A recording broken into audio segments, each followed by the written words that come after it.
பைரவருக்கும் வராக அம்மனுக்கும் மிகுந்த ஒரு பலம் என்ன அப்படின்னா, அவங்க தளபதி.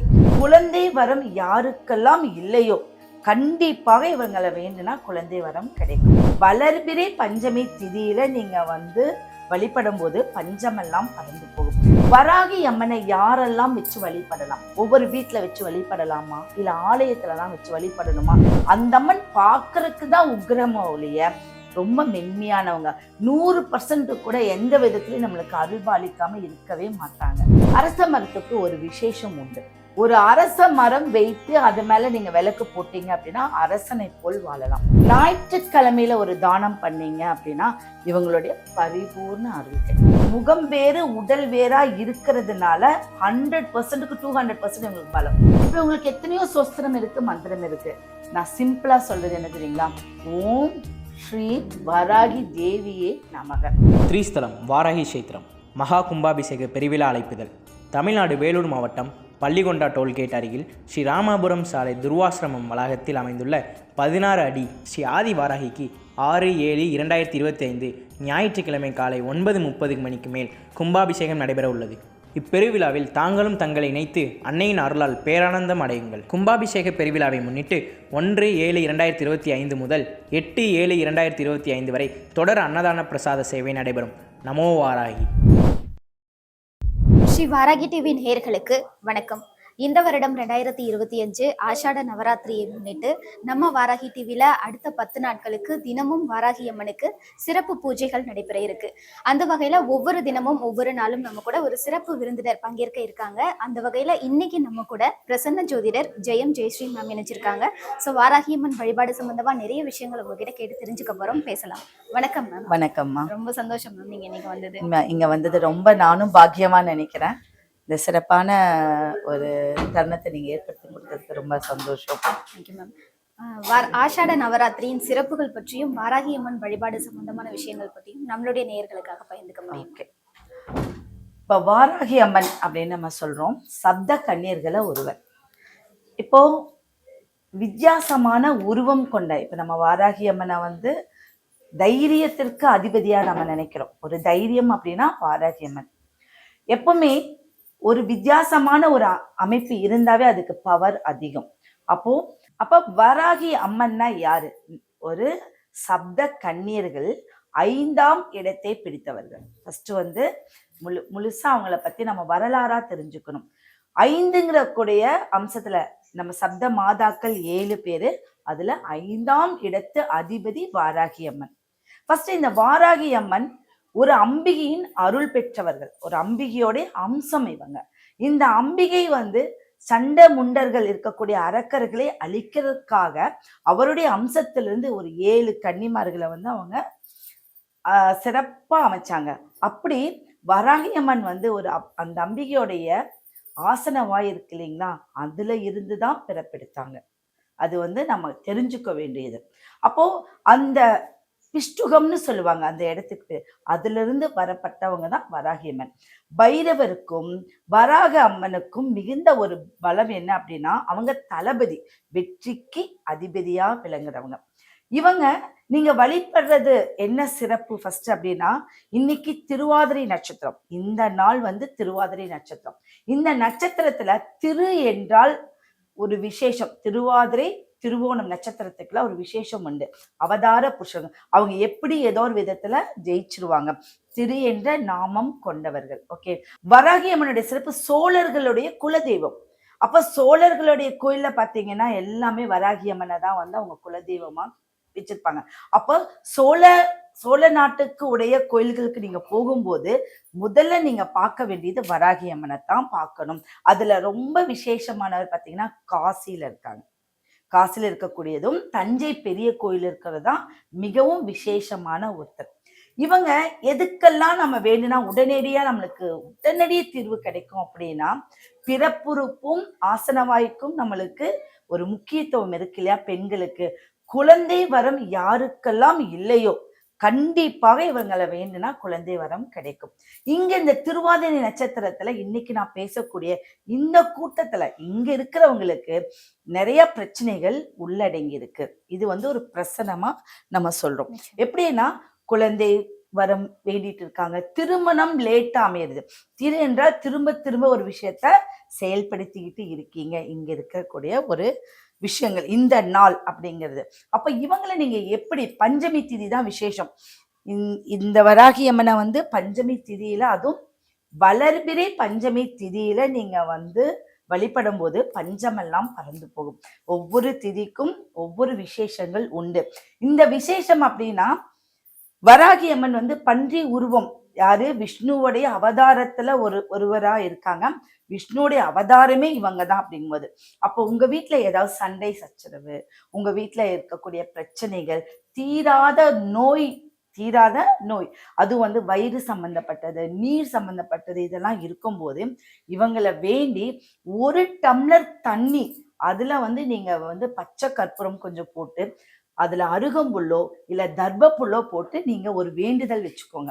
தினந்தோறும் அந்த வேண்டுதல் நீங்க நிறைவேறும் அப்படிங்கிற மாதிரி உங்களுடைய கான்செப்ட் வச்சு அந்த தண்ணியை நீங்க குடிச்சிட்டு வரும்போது அதுல இருக்கக்கூடிய உங்க உடம்புல இருக்கக்கூடிய பிரச்சனைகளும் தீரும், அவருடைய அருளும் நீங்க வந்து ஈஸியா கொண்டு வரலாம். அப்ப சப்த கன்னியர்கள் அப்படிங்கிறது நிறைய விஷயங்கள் இருக்கு. இப்போ இவங்களுக்குன்னு ஒரு விசேஷம், பசு மங்கை. பசு மங்கை வராகி அம்மனுடைய தனிப்பட்ட ஒரு, இப்ப வந்து ஒவ்வொருத்தரும் ஒவ்வொரு ஸ்தலத்துல போய் தனிப்பட்ட முறையில வழிபட்டு இருப்பாங்க. அதுல இவங்க தனிப்பட்ட முறையில ஒரு சிவனை வழிபட்டாங்கன்னா அவர் தான் பசுபதீஸ்வரர். உங்களுக்கு யாருக்காவது தெரியுமா? அதுக்கு அந்த கோயில், அந்த ஊருக்கு பேரு பசுமங்கை பசுபதீஸ்வரர் ஊரு. அந்த கோயிலை தான் இவங்க தனிப்பட்ட முறையில வழிபட்டாங்க. அப்ப அந்த சிவன் ஆலயத்துக்கு நீங்க போகும்போது என்ன ஆகும் அப்படின்னா, உங்களுக்கு பலம் அதிகமாக இருக்கும். ஏதாவது நோய்வாய்ப்பட்ட ஒரு குழந்தைகள் இருக்கு, எங்க வீட்டுல இருக்கிற கணவருக்கு நம்ம அதிகமா பணிவிட செஞ்சுதான் அவர் நல்லா இருக்காருன்னா, இந்த கோயிலுக்கு கூட்டிட்டு போகும்போது ஒரு சாப விமோசனம் தீரும். பசுபதீஸ்வரர் அப்படிங்கக்கூடிய ஊரே அதுதான். அதுல இருக்கக்கூடிய ஒரு பேர் வந்து பசுபதீஸ்வரர் ஆலயம். அந்த கோயில், அந்த ஊருக்கு பேரு பசு மங்கை. இப்படி 7 சப்த மாதாக்கள் அவங்களுக்கு வழிபட்ட ஒரு ஸ்தலம். அப்ப அந்த ஸ்தலத்துக்கு அவ்வளவு ஒரு பவர் இருக்கு அப்படிங்கறத நம்ம சொல்றோம். ஓகேங்களா? இப்போ வராகி அம்மனை யாரெல்லாம் வச்சு வழிபடலாம்? இப்ப நிறைய கேள்விகள் இருக்கு. ஒவ்வொரு வீட்டுல வச்சு வழிபடலாமா, இல்ல ஆலயத்துலதான் வச்சு வழிபடணுமா, இல்ல நாங்க ஏதாவது அப்படியெல்லாம் எந்த ஒரு மாற்றமும். இப்ப நரசிம்மரை வச்சு வழிபடுறோம். நரசிம்மர் யாரெல்லாம் மாறுபட்ட விஷயங்கள் இருக்காங்களோ அவங்களுக்கு எல்லாம் பவர் 200%. அப்போ இந்த வராகி அம்மனை நீங்க எப்படி வேணாலும் வச்சு வழிபடலாம். சிலை வடிவத்திலையும், இப்ப நீங்க போட்டோ வடிவத்திலையும், எந்த மாதிரி வழிபட்டாலும் அந்த அம்மன் பாக்குறதுக்கு தான் உக்கிரமோ ஒழிய ரொம்ப மென்மையானவங்க. 100% கூட எந்த விதத்திலையும் நம்மளுக்கு அருள்பாலிக்காம இருக்கவே மாட்டாங்க. புரியுதுங்களா? இவங்களை நீங்க வேண்டி 6 விளக்கு, இவங்க வந்து ஒரு குழந்தைக்கு அதிபதின்னு சொல்றோம். இப்ப நம்ம வந்து முருகரை தான் குழந்தைக்கு அதிபதி, முருகர் நினைச்சாதான் குழந்தை கிடைக்கும், சஷ்டியில் விரதம். இவங்களை பஞ்சமி திதியில நீங்க விரதம் இருந்து, கார்த்திகை பெண்கள் தானே முருகரை வளர்த்துனது, அந்த மாதிரி 6 விளக்கு. அந்த விளக்கு ஆலமரத்தோடைய இலை இருக்கு இல்லைங்க, அதுக்கு மேலதான் அந்த விளக்கு வைக்கணும். அந்த விளக்குல வந்து நீங்க இலுப்பெண்ணெய் ஊற்ற வேண்டும். இலுப்பெண்ணெய், அந்த இலுப்பெண்ணெய்க்கு அவ்வளோ பவர் இருக்கு. ஒரு தெய்வத்தை நம்மளோடையே வச்சுக்கிறதுக்கு அந்த இலுப்பெண்ணெய் ரொம்ப பவர்ஃபுல். இந்த இலுப்பெண்ணெயில நீங்க வந்து வாழைத்தண்டி திரி, இல்ல பஞ்சு திரி, நூல் திரி, என்ன திரி வேணாலும் போடலாம். ஆனா இலுப்பெண்ணெய் ஒரு மண் விளக்காதான் இருக்கணும். இந்த இலுப்பெண்ணெயில விளக்கு ஏற்றி அந்த அரச மரத்துக்கு ஒரு விசேஷம் உண்டு. ஒரு அரச மரம் வைத்து அது மேல நீங்க விளக்கு போட்டீங்க அப்படின்னா அரசனை போல் வாழலாம். ஸ்ரீஸ்தலம் வாராகி கஷேத்திரம் மகா கும்பாபிஷேக பெருவிழா அழைப்புதல். தமிழ்நாடு வேலூர் மாவட்டம் பள்ளிகொண்டா டோல்கேட் அருகில் ஸ்ரீ ராமாபுரம் சாலை துர்வாசிரமம் வளாகத்தில் அமைந்துள்ள 16 அடி ஸ்ரீ ஆதி வாராகிக்கு 6/7/2025 ஞாயிற்றுக்கிழமை காலை 9:30 மணிக்கு மேல் கும்பாபிஷேகம் நடைபெற உள்ளது. இப்பெருவிழாவில் தாங்களும் தங்களை இணைத்து அன்னையின் அருளால் பேரானந்தம் அடையுங்கள். கும்பாபிஷேக பெருவிழாவை முன்னிட்டு 1/7/2025 முதல் 8/7/2025 வரை தொடர் அன்னதான பிரசாத சேவை நடைபெறும். நமோ வாராகி. ஆலமரத்தை வச்சு ஒரு விஷயம் பண்ணீங்கன்னா ஆழமா நம்மளோட விஷயங்கள் போகும். அப்ப அந்த அரசமர குச்சியும் ஆலமர குச்சியும் நீங்க ஒன்னா கட்டி ஒரு வீட்டுக்குள்ள வச்சுட்டீங்கன்னா இவங்களோட அம்சம் உங்களுக்கு சீக்கிரமா வந்துடும். ஏன்னா அந்த காலத்துல அந்த அரச மரம் ஆலமரம் மூலிய அந்த இடத்துலதான் எல்லா பிரச்சனைகளும் தீர்த்தாங்க. இன்னைக்கு கோர்ட்டு கேஸ் இருக்கு, மருத்துவம் இருக்கு, வணிகம் இருக்கு. இன்னைக்கு வந்து நகைக்கடை தனியா இருக்கு, அரிசி கடை தனியா இருக்கு. ஆனா அங்கெல்லாம் அப்படி இல்லை. பொன் பொருள் ஆபரணம் எல்லாம், உயிருள்ள ஒரு பொருளும் உயிரற்ற பொருளும் அந்த இடத்துல தான் தீர்ப்பாச்சு. அந்த இடத்துல தான் வணிகம் செஞ்சாங்க. கிரேக்கர் காலத்திலயும் சரி, ரோமானியர் காலத்திலயும் சரி. அப்ப இந்த மாதிரி இருக்கக்கூடிய ஒரு விஷயங்கள்லாம் வந்து அதுல நடந்தது. அந்த இலைகளை வச்சு அம்மனை 6 விளக்கு போடணும். எல்லாரும் 7 சொல்லுவாங்க. வீட்டுல போடலாம், நீங்க வீட்டுல போடலாம். ஏன் 6னா குழந்தைக்காக 6, திருமணத்துக்காக விளக்கு போடுறீங்க அப்படின்னா 7 விளக்கு போடுங்க. குழந்தை பாக்கியத்துக்கு 6, திருமணத்துக்கு 7. சரி, எங்க வீட்டுல சொத்து பிரச்சனை இருக்குன்னா இவங்கதான் முதல்ல தீர்த்து கொடுப்பாங்க. இவங்கதான் முதல்ல, ஏன்னா இவங்க பண்டு எங்க வந்து நிலத்துலதான் ஊடுருவும். அப்ப நில பிரச்சனை, கோர்ட்டு பிரச்சனை, சட்ட ரீதியான பிரச்சனைகள், உங்களுக்கு வீடு விற்க வாங்க முடியல அப்படின்னா இவங்களை நினைச்சு நீங்க 5 தீபங்கள் ஊற்றி 5 விளக்கு இல்ல பஞ்சமுக விளக்கை ஏத்தி அதுல நீங்க நெய் தீபம், நல்லெண்ணெய் தீபம் எது வேணாலும் போடலாம். சரி, இப்ப நான் பஞ்சமி திதி நான் மிஸ் பண்ணிட்டேன். அந்த திதியில நான் வந்து எதையும் பண்ண முடியலன்னா வெள்ளிக்கிழமை நல்ல ஒரு வெள்ளிக்கிழமையில இவங்களை நீங்க பூஜை பண்ணலாம். வெள்ளிக்கிழமையில பூஜை பண்றது இவங்களை அப்படியே போய் நம்ம சரணடைகிறதுக்கு வாய்ப்புண்டு. செவ்வாய்க்கிழமையில நீங்க பூஜை பண்ணுனா அப்படின்னா உங்களுடைய தானம் இருக்கு இல்லையா, தான தர்மங்கள் உங்ககிட்ட வந்துடும். நீங்க சின்ன உதவி செஞ்சாலும் அது உங்ககிட்ட வந்து உங்களோட ஆட் ஆயிடும். ஞாயிற்றுக்கிழமையில ஒரு தானம் பண்ணீங்க அப்படின்னா இவங்களுடைய பரிபூர்ண அருள் கிடைக்கும். புரியுதுங்க? அப்ப இவங்கள நீங்க இந்த வழிபாடு அந்த வழிபாடுன்னு வேண்டாம். பொதுவா வராகி அம்மனை நீங்க நினைத்து ஒரு சின்ன எனக்கு மந்திரம் சொல்ல தெரியலம்மா, நான்லாம் எங்க போய் என்னுடைய வாய்க்கு மந்திரமே வராது. இப்ப உங்களுக்கு எத்தனையோ சொஸ்திரம் இருக்கு, மந்திரம் இருக்கு. நான் சிம்பிளா சொல்றது என்ன தெரியுங்களா? ஓம் ஸ்ரீம் வராகி தேவியே நமக. ஸ்ரீம் ஓம் என்றால் ஆண் சிவபெருமான், ஸ்ரீம் என்றால் லக்ஷ்மி தெய்வம் அம்பிகை. நம்மளுடைய அந்த வராகி அம்மனை நமகன்னு நமக்குள்ளே வைத்துக் கொள்வது. அப்ப ஓம் ஸ்ரீம் வராகி தேவியே நமகன்னு சொன்னா அனைத்து கஷ்டங்களிலிருந்து நீங்க விடுபடுவீங்க. இவங்க ஒரு தளபதி. அப்போ பெண்கள் அதிகமா இவங்களை வந்து நேசிக்கிறாங்க. இப்போ எங்க பார்த்தாலும் வராகி அம்மன். ஏன் அப்படின்னா பெண்கள் பலமா ஒரு நாட்டை ஆளக்கூடியவங்களும் ஒரு வீட்டை ஆளக்கூடியவங்களும் இவங்க வந்து ஏதாவது ஒரு சமூகத்துல வந்து 4 பேர் வச்சு வேலை வாங்குறதுக்கு இருந்தா 100% இவங்க ரொம்ப அற்புதமானவங்க. இவங்களை வந்து பிடிச்சுக்கணும். அப்ப இவங்களை வழிபடுறது ரொம்ப ஈஸி, ரொம்ப கஷ்டப்படாதீங்க. இவங்களுக்கு சர்க்கரை பொங்கல் ரொம்ப இஷ்டமான ஒரு விஷயம். அந்த சர்க்கரை பொங்கலை வச்சு வழிபடணும். குழந்தை பிறந்திருக்காங்க இல்லையா, ஒரு பெண் வந்து குழந்தை பிறந்திருக்கு, அந்த குழந்தை பிறந்து 16 நாட்களுக்குள்ள அந்த பெண்ணுக்கும் அந்த குழந்தைக்கும் ஏதாவது நீங்க வாங்கி கொடுக்கறது உங்க வீட்டுல ஒரு வம்சம் தலைக்கும். புரியுதுங்களா? ஏன்னா இவங்க எங்க இருந்து பிறந்தாங்க, அதனால அந்த குழந்தை பிறந்து 16 குரு அம்சம். அந்த குரு அம்சத்துல இருக்கும்போது அந்த பெண்ணுக்கோ, அது ஏழை எளியோருக்கு தான் நம்ம செய்யணும், பெண்ணுக்கோ குழந்தைக்கோ ஏதோ பண்ணும்போது உங்களுக்கு குரு அருள் கட்டாயம் கிடைக்கும். நான் வந்தோன்னே என்ன சொன்னேன், திரும்ப இன்னைக்கு திருவாதிரை நட்சத்திரம். இந்த நட்சத்திரம் திரும்ப ஒரு விஷயம் தள்ளி ஊர்ந்து போகக்கூடியது. எப்ப இன்னைக்கு நான் கேட்கக்கூடிய இந்த பிரசன்னப்படி நான் என்ன சொன்னேன், இங்க இருக்கிறவங்கள ஒரு மன அழுத்தம், அதுல திரும்ப ஒரு விஷயம் வருது போகுது, அதுல குழந்தையும் திருமணம் இருக்கு அப்படின்னு நான் சொல்றேன். படிப்புக்கு அதிபதி சரஸ்வதி இல்லாம எல்லா தெய்வங்களுமே படிப்புக்கு அதிபதி தான். நீங்க தனித்தனியா இப்போ இஷ்ட தெய்வம்னு ஒண்ணு இருக்கு. ஒருத்தர் வந்து முருகரை கும்பிடுறாங்க, ஒருத்தர் வராகி அம்மனை கும்பிடுறாங்க, ஒருத்தர் அம்பிகை, இப்படி நிறைய பிரச்சனைகள் இருக்கு. ஆனா இறைவன் ஒருவன். ஓகே, அப்போ வராகி அம்மனை வந்து நீங்க ரொம்ப பவர் உள்ள, அதான் சொல்றேன், திரும்ப என்ன சொல்றேன்னா, வேறு முகம் வேறு உடல் வேறா இருக்கிறதுனால 100%க்கு 200% உங்களுக்கு பலம். ஏன்னா 2 பலத்தையும் ஒன்னாக்கி ஒரு உருவம் இருக்கு. அதனாலதான் நரசிம்மர் கிட்ட போனா நம்மளுக்கு தொழில் நல்லா இருக்கும். அதே மாதிரி இவங்க வியாபாரம், ஒரு பொருளை விற்கிறாங்க இல்லையா, ஒரு விஷயத்த வந்து கொடுத்து எடுக்கக்கூடியது இவங்க ரொம்ப பிரபலம். அப்ப இவங்களை வழிபடுறது மூலியமா படிப்பு எல்லாமே உங்களுக்கு நல்ல விதமா கிடைக்கும். ரியல் எஸ்டேட், அதுதான் பூமிக்கு அதிபதி. அப்போ இவங்களுடைய கோயில்கள் எல்லாம் வந்து 7 கோயில்கள் நிறைய இருக்கு. முத்தாலம்மன் கோயில் இருக்கு, பூமிநாத பெருமாள் வந்து திருச்சியிலும் இருக்காங்க, காஞ்சிபுரத்துலயும் இருக்காங்க.